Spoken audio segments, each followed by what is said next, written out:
Michael, of coming through such, tough addictions and tough times in your life really spoke to me as well, because I've seen many of my loved ones take that route and not make it out to the other side.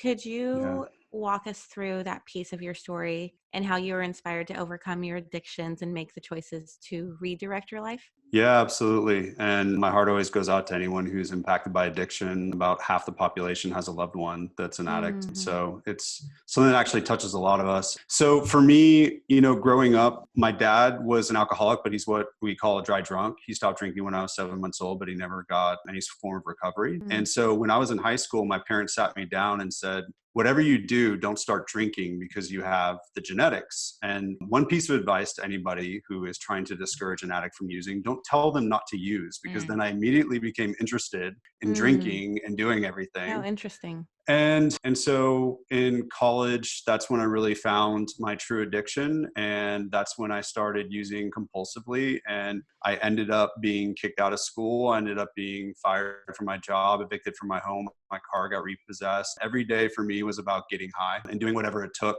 in order to get high, whether it's stealing, lying, you name it. And so I always like to tell this story. So the perfect picture of my average day in the office, because we can have a little bit of fun when we talk about addiction. It's heavy stuff, but we can have a little bit of fun, us recovering addicts do. Was, I'm stumbling around the streets of Venice Beach, California. It's 2 a.m. I'm drunk and high, and I'm trying to get higher. And I find myself seated in a triangle with a homeless man on my left and a prostitute on my right. And we're in this triangle of lies and manipulation because I want the homeless man's blunt. He wants the prostitute, and she wants me to be her last customer for the evening. But we were all wearing masks. We were all trying to get what we wanted, but hiding our true selves in the process. And we were also lying about what we had to offer. I pretended that I had money and I didn't. He pretended that he had more drugs than he did. And she pretended that her flirting wasn't an attempted business transaction. And it was. And so that was like my average day. Maybe not those exact circumstances, but getting high and staying high. And I don't know that I was inspired to seek recovery. I just ran out of options. And I could talk about that part of my story, but I think every addict, that they have a saying that your bottom is when you stop digging. And so some addicts, it can be, unfortunately, they just dig forever until they end up in jails, institutions, or death. I was one of the really fortunate ones that I ran out of options. And actually, I was sitting there in the room, the only guy keeping me from sleeping on the streets was my buddy Aaron. And he was also my drug hookup. And you have a problem when your drug hookups trying to encourage you to go to rehab. And so he was trying to encourage me to go. My parents were trying to get me to go. And so when I started throwing up blood and my liver enzymes were through the roof and I had nothing left, I just chose to go, not because I actually wanted to, but because I had no other options. Yeah. I'm curious. You said the part about your parents told you that to never drink. That probably scared a lot of people that are listening, since you said 50% have a loved one that are an addict. So my children come from two bloodlines, mine and their dad's, of a long history of addicts. And so I always thought like, oh, well, when they're the right age, I'll talk to them about how they have the addictive gene. And so they need to stay away from things that can be addictive. So if that's not what you would recommend, what do you recommend? Man, I should think more carefully when I talk about those things so casually. And so I'm really grateful that you said that, because I have to be mindful, because I hang out with all these recovering drug addicts, and we're just like glad we're alive. So we try to find the silver lining and everything. And so we'll joke about a lot of things, but I don't want to scare people. So I'm not a professional psychologist or clinical addictionologist, but in my experience, the most valuable thing that I see with children is being able to model and being able to actually talk about the reality. So like what my parents did was they told me, don't do this. They didn't tell me, let me take a step back. Addicts do not stop using because someone tells them to stop. We only learn how to recover when someone tells us what to start instead. And so for the best example I can use is I have a lot of friends in recovery where they're in their 40s or their 50s and their children grew up with them in recovery. And some of those kids are the best probability of staying clean or or getting sober or finding recovery because their parents modeled what the option was if you find yourself in that situation. So do you I have a believe that daughter, there is an addictive gene still? Yes.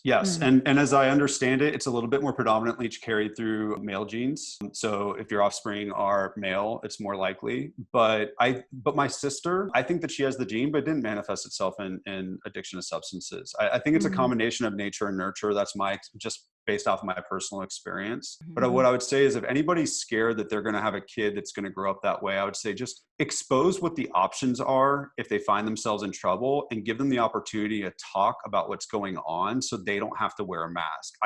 The reason that I'm so focused on the mask-free movement Mm-hmm. is I think that most of addicts use because they're hiding behind a mask. And then we were equipped with recovery in order to recover from our addiction. And now I'm trying to take those tools and enable everybody so they don't have to live behind a mask, so that we can stop addiction where it starts. That's not a scientific Yeah. perspective, but it's a philosophical one. Yeah, and we're Does going that to help at definitely all? dive, it does. We're going to dive much deeper into the mask-free movement. But I just wanted to ask off of that, do you think there is a way that you could have really even avoided becoming an addict? Or do you think it was kind of part of your journey and part of anyone who goes down that road? It's part of the trials and tribulations that life offers so that they can overcome it and can figure out what, the light is at the end of the tunnel. I don't think it was unavoidable. I think it was highly likely. And I think one of the largest variables is what I experienced at home, and it's not necessarily as traumatic as a lot of the stories that I hear. For me, a lot of it was I was really sheltered. And so no one taught me how to deal with life on life's terms. And so when I found myself free in college, I felt like ill-equipped to deal with life.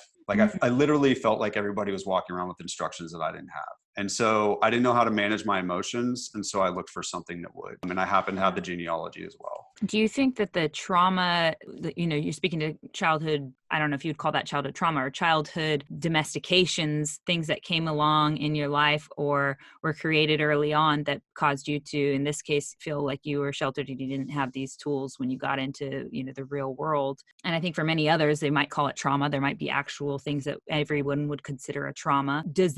Do you think that goes across the board for all people and especially addicts? I feel the reason I'm asking this question because I feel like the addicts that I know in my life that I have, tried to have any conversation with, there's always, of course, if they're in the middle of the addiction, going to be resistance, but they'll use terms when we talk about, or because for me, it's natural to bring up childhood trauma. Like that's, the psyche and psychology is like my thing. So when we get into that, it's like, oh, that's psychobabble. And it's always, there's some resistance to that. But I do feel like that all of us are created through our domestications, the nurture of life. Is that? I think you are more educated on it than I am, honestly. I'll speak from my experience. I'd say that, well, first of all, an addict in their addiction is going to say whatever. And it doesn't mean that they're right. I think that I understand it, roughly 50% of addicts struggle with some form of mental illness. And so I think when you really strip it all away, it's a way of medicating.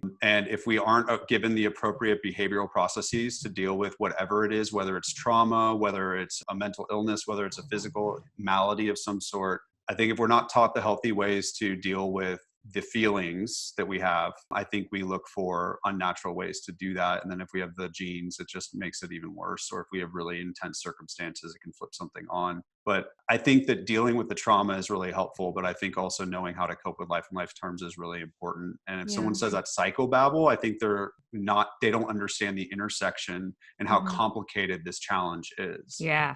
So I think what I'm hearing from that too is that, or the part that Jade and I are attempting to help along its way, is taking the taboo away from the idea of mental illness and what that is. Because I think this might be a really broad. Yeah, that's the mask. I think that it might be a really broad statement to say, but I'm going to say it anyway. I think we all deal with mental illness in ourselves at some point in our lives because we just, by human nature, we got to hit our, edges. We got to get to the very rock bottoms or whatever that is for us in order to go, oh, okay, that was, I pushed it to the edge, come back to center, try to get back to balance again. But I wanted to ask about something you said a moment ago about your parents or the people in your life telling you to stop your addiction or to not even, try alcohol or drugs in the first place because you have this gene, and addicts needing something to replace the addiction in order to not fall into that, rabbit hole in the first place, or once they are in it, in order to get out of it.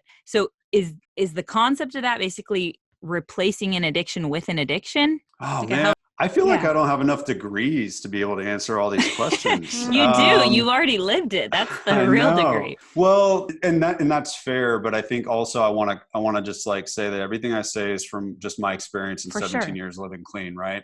I don't think it's so. People have actually, I said, so they say like 12-step programs are a cult. They say we're replacing an addiction.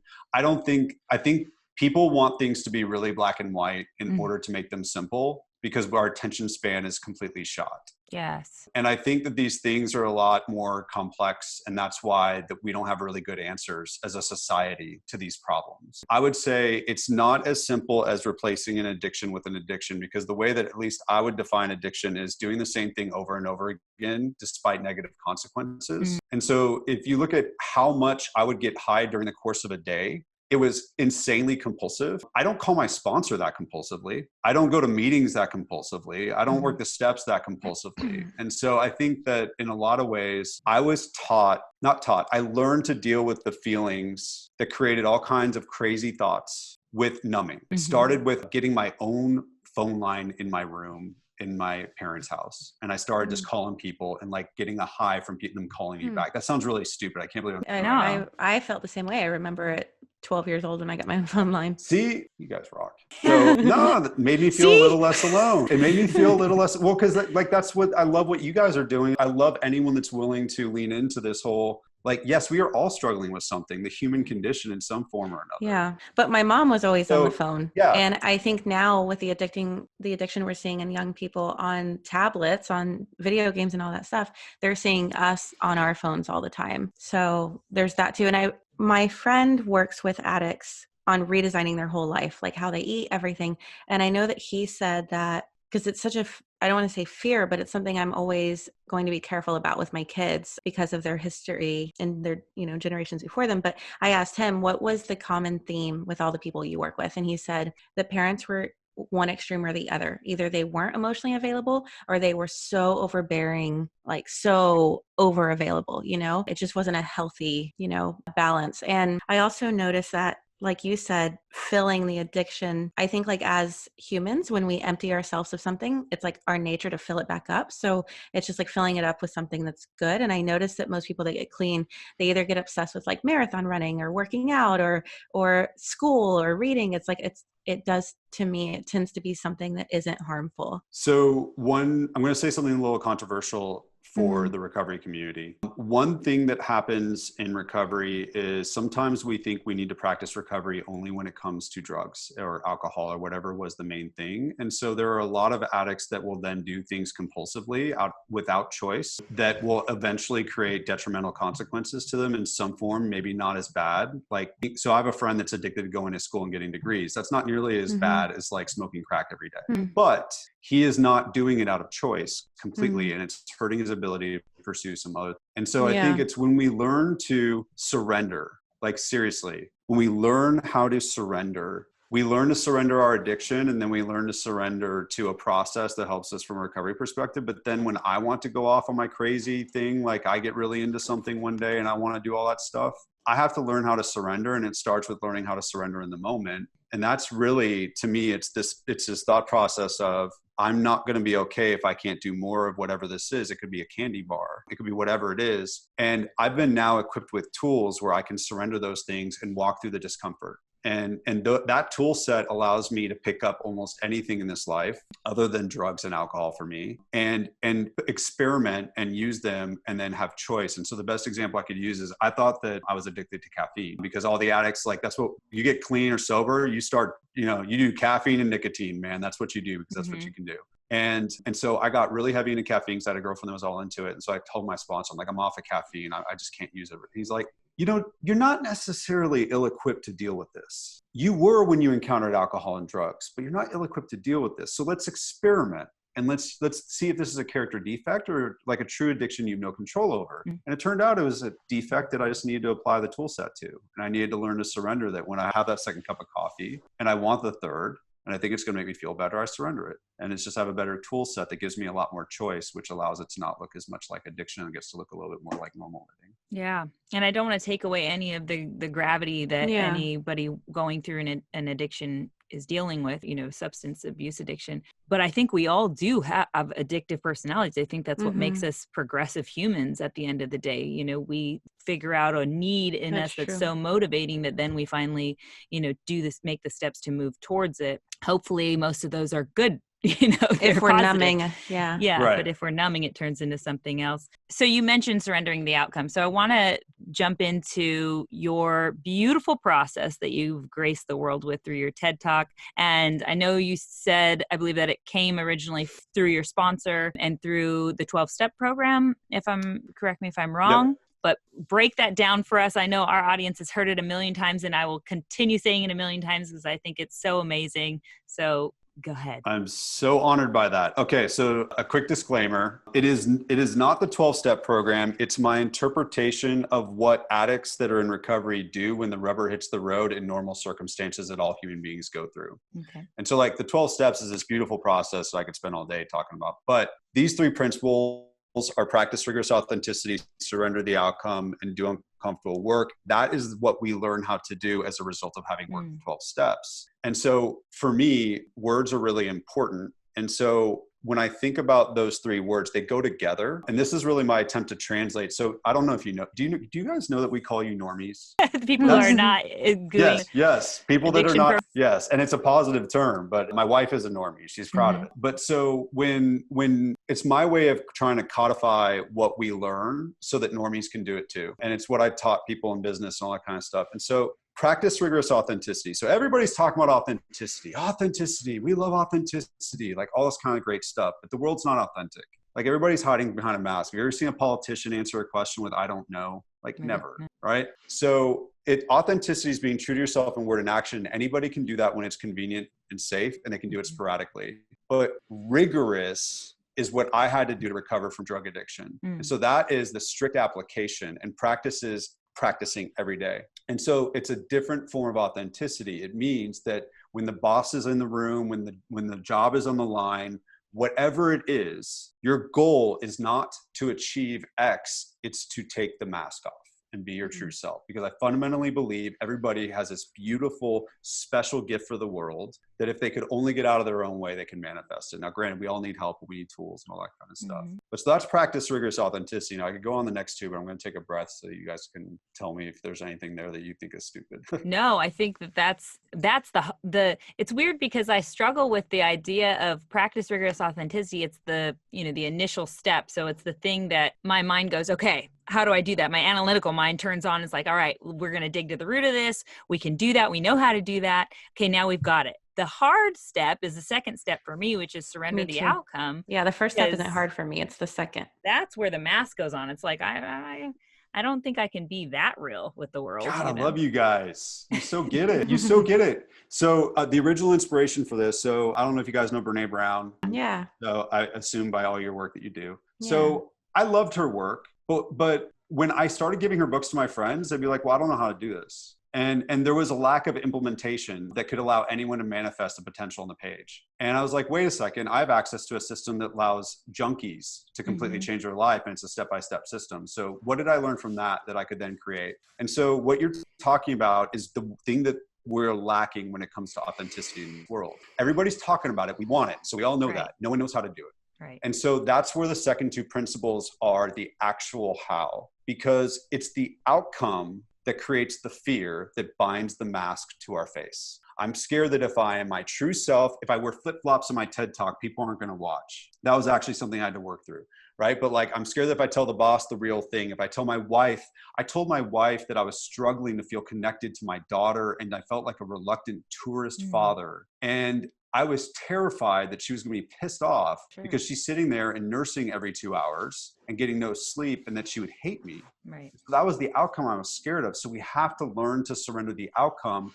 And what we replace is the outcome we're looking for is to actually practice rigorous authenticity. And that means that we will take the sacrifice of not always getting what we want. But in order to actually surrender the outcome, and this is what I teach people, you have to take out a piece of paper and you have to write down the word can't on the left-hand side and the word can on the right-hand side, put a line down the middle, and start listing what you can't control and start listing what you can when you think about the outcome that scares you, that makes you want to put on the mask. And then that reveals the uncomfortable work. And then uncomfortable work's a whole other story. But I surrender the outcome is where all the magic happens. It's true. It's so, you're right. I mean, and I don't know that I need to even add to it, but just to reiterate the fact that we are all seeking authenticity. It's become such a buzzword because it's something that everybody is after. They know they want what's real. Everyone's been, for decades talking about, she's a real one and I'm 100% authentic and keep it 100. I mean, these are like buzzwords in every community. So we know we want that. It's coming around and around. We're selling ourselves on it little by little, but you're right. Like getting there is all about, are you brave enough? Are you able to be that vulnerable where you're going to put the truth on the line and see what happens? Because it might not be what you want to happen. It might be what all of us are afraid of, which is, not being loved and wanted in that moment. And well, then you're going to have to deal with that. And then the beauty of what you're giving us here is that even if the worst case scenario happens, you will have the tools to face that situation as well. So bring us to uncomfortable work. Yeah. So we're taught how to do hard work and smart work. That's physical and intellectual, but we aren't taught how to do uncomfortable work, which is emotional. And I'm sure you guys have seen someone doing 8 hours of hard work because they're avoiding 5 minutes of uncomfortable work. Yes. And so for me, it's recognizing that, first of all, uncomfortable work does not happen if we lack two things, and that's clarity and energy. And so clarity is what we achieve when we practice rigorous authenticity. What is true to me and what is the mask that I'm tempted to wear? Like I teach people to we have actual masks. So like I say yes when I could say no. I avoid difficult conversations. I hold back my unique perspective. I hide a weakness. So what's my mask? What's true to myself in word and action? That's clarity. Surrender the outcome is you let go of the outcome. You focus on writing down all things you can't control, get them out of your mind, and then just focus on what you can. Mm-hmm. And now you've just reclaimed a tremendous amount of energy. Mm-hmm. And with that clarity and that energy, now you can actually do uncomfortable work, which is about walking through a physical sensation rather than an emotional or intellectual sensation. I mean, how many of us have avoided a difficult conversation because of a pit in our stomach, but there wasn't actually a pit in our stomach. It's just a feeling in our body. And I want to creep into mindfulness when I talk about that. But all of this just requires practice. And anybody who says they're 100% authentic isn't, because nobody is. We're imperfect human beings. Like I wear a mask. Like I'm probably wearing a little bit version of one right now as I'm trying to do well on this podcast. Right. I want to make sure that you guys like me and all that kind of stuff. But it's about being the process where you just, as a ritual, mm-hmm. you identify what's true to me, what mask am I trying to wear, what can I control, what can't I control, then what's my uncomfortable work, and then that becomes the focus instead of what's all this other stuff. That becomes the focus, and that's what drug addicts learn how to do to stay clean. That's so beautiful. I'm so glad that you have an analytical, we call it here a magician archetype, a mind that thinks about how to break it down or label it, or like you said, words are really important to you. So put it into boxes that are clean and neat so our analytical mind can see it and be like, oh yeah, I can do that. It's easy. It's broken down into 3 steps. I mean, who can't? You know what I mean? But you're right. The hard work of it is the emotional side, switching over to the other side of your brain. That's not the analytical, the creative, the gooey, the fluid, and all the unknown gray area stuff. And it's beautiful the way you even break down the clarity and the energy, because for us on the show, we use a term a lot when we're trying to move emotion through our body, emotion, energy in motion. And so get out there and do something to literally move it through your body. So motion before emotion is the phrase we use here a lot, and that's a tool that would just help that whole system along. It's part of the, I guess, uncomfortable work. Like you don't want to get up and shake that shit out, but you have to, because that's how your body responds, and needs to detox. I love that. All that I don't need to add anything to what you've already brought to the table, because it is so, I think, concise and eloquent. I know everyone listening is going to soak this stuff up, but I did add a 4th step, which is integrate with gratitude to your piece there. And I think it kind of goes without saying, because after you've done all the uncomfortable work, you kind of go, holy shit, that worked. Okay. So let me sit with this and think about, how I can conquer the rest of my life using these tools. But yeah, here we call it the sacred pause, where you let all the good stuff you've worked so hard to achieve sink in. And so with your permission, I'm adding that to your 3 steps for our show. I love it. It actually, I can't tell you guys how much I know my community, the recovering addict community, is going to just love you guys, because so there's actually a 4th principle that I wasn't able to do in the TED Talk because it didn't fit. And it's called give it to keep it. And it's basically gratitude. It's paying it forward, except in the recovery community, the thing that we understand is it's not about obligation. It's about preservation. And it's, you literally can't keep it unless you give it. And so it's a form of gratitude, but like, yes, you need to be able to reflect. And that's frankly an area that I struggle with, like pretty hard. Like I work really hard to be grateful, and I do that really well. But there are a lot of things, like when the TED Talk was going berserk or whatever, like all I thought about was how scared I was that it would stop, or I'm an imposter or whatever, instead of just going, wow, this is really great. Yeah. You know, even as I prepared for this podcast, like a little bit of like, oh, I want to make sure I do all the right things, instead of, oh, I'm so honored to be on this. And I'm so excited to talk to these wonderful women that are doing this amazing work and using this incredible platform. And so I think that I love that you guys focus on that. I really do. Yeah, we call it lost art. Get busy being instead of being busy doing. And we're the worst at it. That's why we're not good at it. There's Mindy Kaling's book. She was the actress in The Office for, I don't know, what was it, like 8 years maybe? She said that she said this was not just her. She said all the actors and actresses on the show, they never got to enjoy being on the show because they were always worried it was their last season. And then they were on there for like 8, 9 seasons, and they didn't enjoy it because they were always worried it was their last season. And I didn't even, when I worked with Mercedes, I never even signed up for like flight miles because I was like, it's probably my last season anyways. It's so true. That's me today. I've been with the same company for 10 years, and every year I've been like, now better just. The last flight, I'd always be like, nice knowing you. Yeah.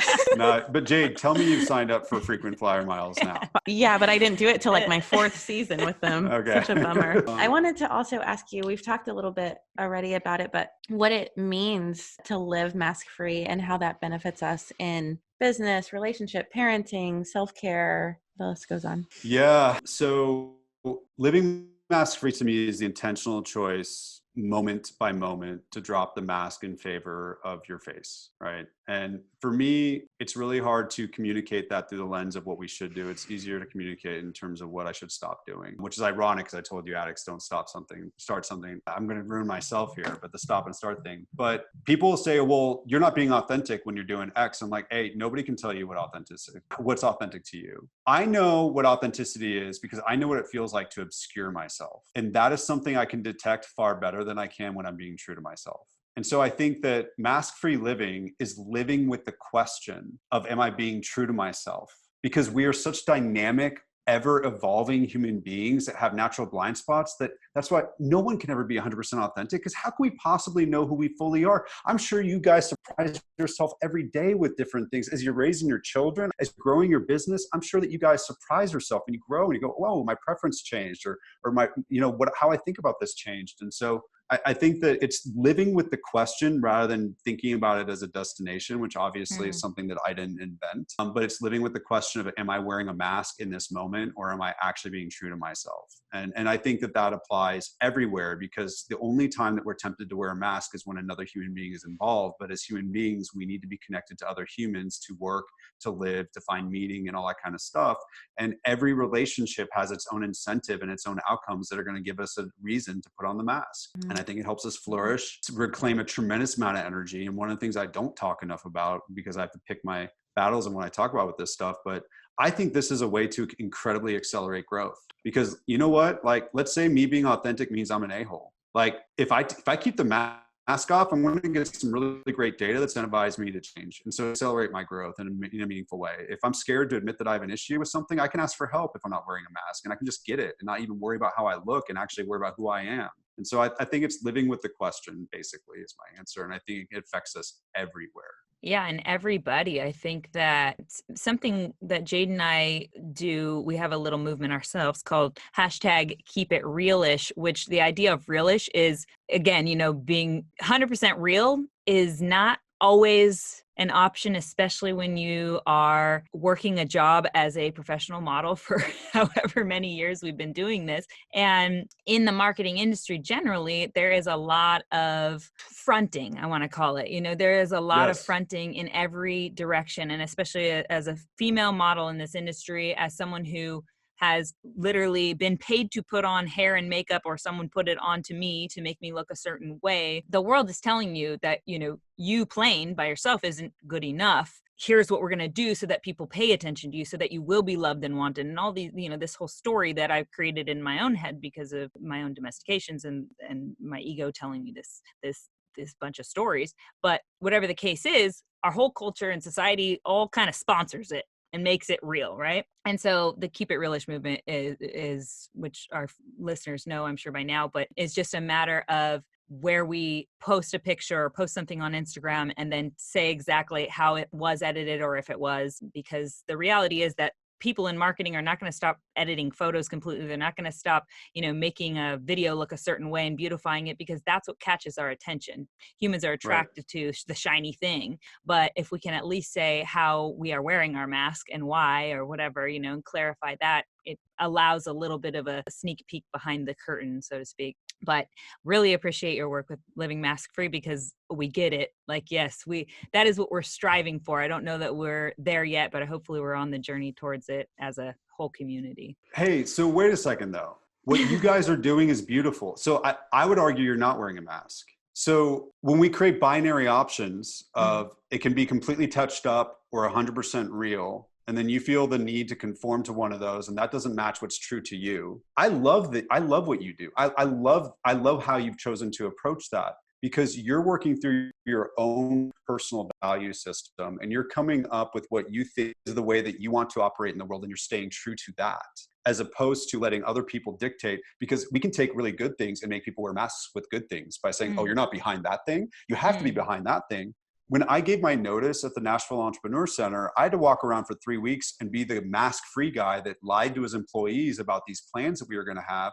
And I wasn't actually wearing a mask. My value system was I wasn't going to short circuit the entire search process for the next CEO for an entire organization that I cared about just by trying to be 100% transparent, because that's easier for me because I prefer to live that way. No, my value system was to be of service to the organization. So I ate that crap. And yes, in some ways it felt like I was wearing a mask, but I was living mask free because I was executing to my value system, which was a lot more complicated, that people don't need to understand. Like, I'm the only one that can tell you whether I'm wearing a mask. You can't tell me. Nobody can tell me. Same thing goes for you. I think what you're doing is beautiful. I think you're being true to yourself. Thank you. We're attempting it. And I think just in the case where you can feel like, okay, look, I'm putting as much out there as I'm comfortable with. And I'm saying, hey, I'm putting as much out there as I'm comfortable with, period. Like, the world accepting that and being like, hey, thanks for showing up today is, I think, what all we need to do in order to initiate this movement in that direction, in the right, in what I think is the right direction. But again, that's me shitting on the world, saying it is the right direction. I don't know, like, am I? Oh, God? We can go very deep on this. We can go very deep. I can feel like I'm going back to the days where I took a hallucinogenic of some sort with the background that you've got, and we can get.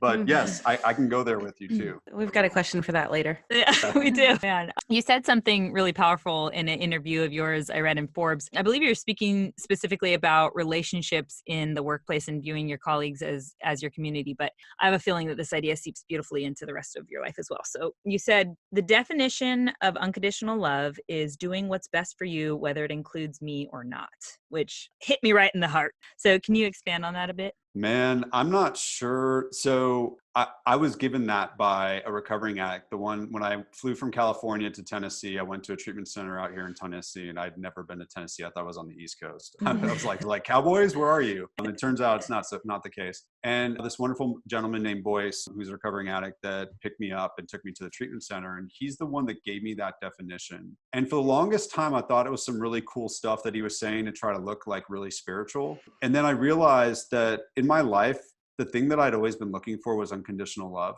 And it's something that was really hard to find. And it wasn't until my 12-step community that I found it. And it was there that I was able to see this in practice and see that regardless of whether an addict relapses or doesn't follow directions, we're like, we love you, we're welcome back. Yeah. And it was really compelling to see us practice unconditional love with addicts that relapsed and came back with no judgment. They never felt bad. I mean, if they did, it was on their side, but like just this complete, I want what's best for you. And if you don't follow my directions, you don't come to my meeting, you don't come to my fellowship, I want what's best for you, whether it includes me or not. And so I took that definition, and just like with everything else I've done with my recovery, I tried to apply it to business and leadership. And so when I built my first company in Quicker, that was the definition that I used. in how I treated my employees and my team. And I made a number of business decisions that were not actually great for me as the owner as they were for the employees, but it's because I was trying to live to my word of actually prioritizing their welfare. So for example, when we barely could afford healthcare benefits, I didn't do a high deductible plan because I didn't want my employees to be at the doctor and feel like, oh my God, I have to pay a $200 bill. And I want them to have a $20 copay. I want them to have that, to feel loved in that moment. And so I made a decision where I sacrificed profit for a bootstrap startup to actually, roll out this benefit. And the abundance theory, I think it works. I mean, I don't think I'm actually paying a price. I paid a price in the short term, but I think in the long term, everything's worked out really well. But I think it goes back to surrendering the outcome. A lot of people will love someone with strings attached, but we have to surrender. Averse, right. Yes. And we're also controlling. We want things to go the way that we want them to go. So we're going to put conditions on our love. Yeah, we're not surrendering the outcome. When we step into that word abundance too. Rant about that. I think your rant it really resonates with me because of the word abundance. And when we try to step into that word, what is the definition of abundance? And I think a big part of the definition is enough to share. And so the whole concept there is sharing. It doesn't necessarily mean, blatant altruism where it's like I put everyone in front of me and I don't fill my cup up before I fill someone else's, but it's a matter of taking that risk adverseness, that feeling that we get, that we're worried we're not going to have enough to build our empire, that we're not going to have enough to do whatever we think we need on this human plane to do with it, and kind of just surrender that. Okay, but if I have what I have today and I can share it, doing that could potentially bring not just like, financial abundance or something like that, but just the feeling of the sharing is something that's so priceless. It's something that what we would call on our deathbed head, like the mindset you'll have on your deathbed. We would not be sorry that we did that. There's no way you will be sorry that you shared something with somebody, but you would be sorry that you didn't share. Absolutely. Also, you lose a lot of energy trying to keep the thing. Like I remember when I was trying to practice abundance, God, like my higher power, I call him God, I'm not religious, but put me in a situation where I got to test it and I got my car detailed. These are really great leaf in the pool problems, but I got my car detailed and I was worried about money that month. And I opened up my wallet for the guy that was doing it and I wanted to give him a tip. And I had a $1 bill and a $100 bill in there. And I absolutely grabbed the $1 bill because when I went for the $100 bill, I was scared to death. And then I chose to override that.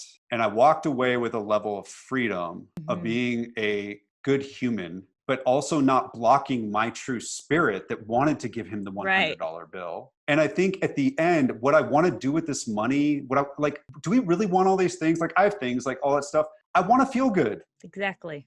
So like, it's actually, I could pay $100 for a piece of crap that I'm going to throw in my garage, or I could have given the guy the tip. And actually that's the one that I remember. I don't remember what I spent $100 on back in that time, but I remember that moment. And it gave you the feeling you were after. And I remember the smile on his face. So I got to pay it forward. So maybe he does it for someone else. And that's how you actually manufacture abundance. I mean, I'm not Deepak Chopra, but. No, I really love that. It is true. When we give, it's what we remember most. I remember giving when I was 19, giving like most of my money to a family that I would see all the time. And it was almost 16 years ago. And I'm still not, I didn't remember it until you said that, but I still remember it, and who knows, I don't remember anything else I bought that year at 19, right. You remember the feeling attached to it of, I remember the look in their eyes and the way they received it. And that, I'll never forget it. So yeah, I wonder if we really broke it down to the psychology of what that feeling creates in us and why we become so attached to that type of feeling,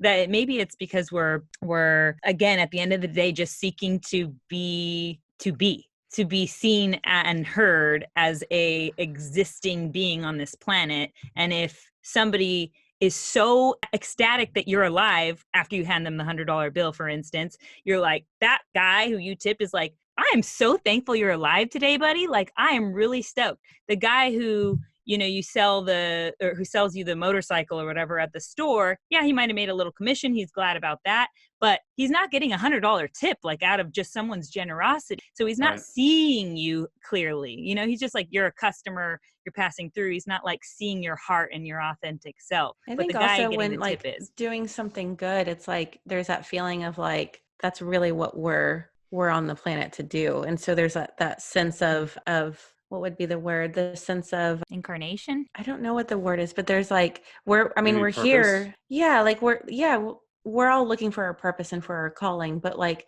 at the root of it, that's what we're on earth to do, is like to be good, to be a light to people. And so when we are in that, when we're in that and we're being selfless, it feels right, you know? Mm. So Yeah. And it allows what the energy to flow through if we want to get metaphysical. yeah. Yeah. What does your daily routine look like? I'm curious. Like, do you have any practices or rituals that you attribute to your success in life and business? Yeah, so routine is something that I know. So addicts either really love or don't. But for me, I have a lot of experience trying different routines and either having success or then failing to follow. And over the years, I found something that really works for me. And I don't do it perfectly. And I have times like when I have my daughter where it all goes out the window, and then I appreciate it when I come back to it. But for me, it's about the first thing is the biggest thing that I learned was no phone, no work, no digital when I wake up. I used to use my phone to wake up. I was either curious or it helped wake the fog out of my,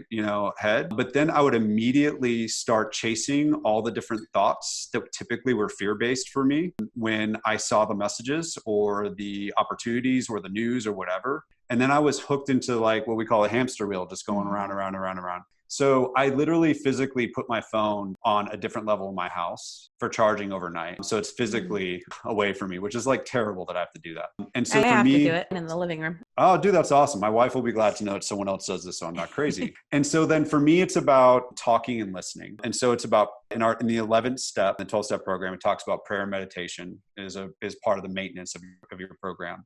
And so for me, it's about praying and meditating. It took me 10 years in recovery before I meditated. I thought I would never meditate for 3 minutes. And I was like, screw that. But like now it's a practice for me. But I used to pray and try to connect to my higher power and set my intentions. But then someone's like, have you ever actually listened? I'm like, oh, okay, maybe I need to start meditating. And then I got a concussion. And then I had post-concussive syndrome where my brain was basically feeling like it was microwave for like 10 months where I like couldn't run my company and stuff. And I couldn't watch any TV. I couldn't be on a computer. I couldn't use my phone. It was like the world said, learn to meditate. Yeah. That's when I learned to meditate. And so that's been part of the practice. And then for me, that's the morning. And then for the day, I've really learned how to hack my productivity. I'm much better at creativity and strategy and introverted thinking in the morning. As soon as I've talked to other people, I get into a more tactical mindset, more relationary mindset, and it's not as easy for me to do creative, strategic things.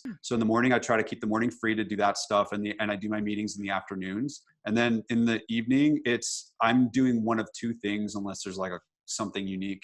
And I'm either at a 12-step meeting and out to dinner after with my fellow recovering addicts, or I'm with my wife and daughter. That's cool. I like that breakdown. And man, it's just blowing me away how analytical your mind is, first of all, where you see it because you can articulate it. It makes me feel good about, well, okay, I could see those steps and how they work. And it makes it clear for me that that's a easy, little program or routine to carve out for someone or myself, because I need to implement a lot of those things you just said. But I wanted to touch on where you said about, where meditation came up for you for the first time. You said, I think the 11th step or thinking about God and prayer and all that. Is that because you said you weren't religious? And I know that a lot of addicts who go into a program come out religious sometimes, or, find their religion again or whatever it is. What does that process look like? Or what did you witness while you were going through it for yourself?